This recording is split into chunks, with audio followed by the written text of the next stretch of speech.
আমার বাড়ি যেহেতু অনেক পুরনো আর লাল মেঝে, তাই আমার শখ প্রত্যেকবারই আমি লক্ষ্মী পুজো, সরস্বতী পুজোয় আলপনা দিই। এইবারের আলপনাটা অনেক ভেবেচিন্তে তৈরি করলাম।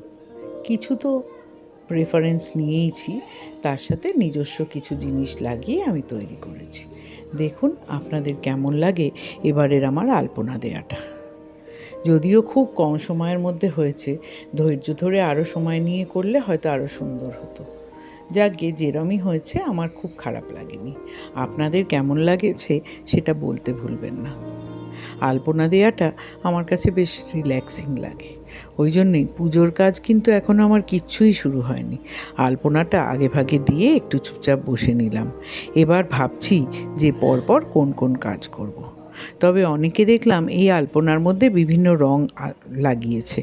আমার যেহেতু লাল মেঝে, তার উপর সাদা ছাড়া আর কিছু ফুটে উঠবে না বলে আমি শুধু লালটার উপর সাদা দিয়েই করেছি। কেমন লাগলো অবশ্যই জানাবেন, আর ভালো লাগলে সাবস্ক্রাইব করবেন।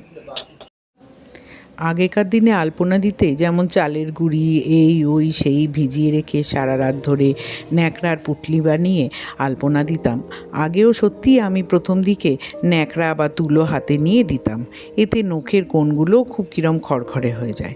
এইবার খড়িমাটিও দেখলাম একদম গুঁড়ো পেস্ট, চন্দনও দোকানে দেখলাম গুঁড়ো করা পাওয়া যায়।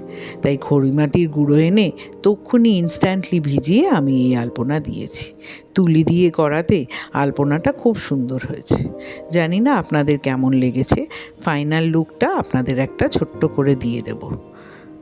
ধন্যবাদ সঙ্গে থাকার জন্য। আর একটা ছোট্ট অনুরোধ, আমার সঙ্গে থাকুন আর প্লিজ আমার চ্যানেলটাকে সাপোর্ট করুন। যারা ভালোবাসছেন তাদের তো অসংখ্য ধন্যবাদ, আর যারা দেখছেন যদি পারেন একটু সাবস্ক্রাইব করে নেবেন। আমার এই ছোট্ট চ্যানেলটা তার জন্যে বেড়ে উঠতে আপনারাই সাহায্য করবেন। ধন্যবাদ পাশে থাকার জন্যে।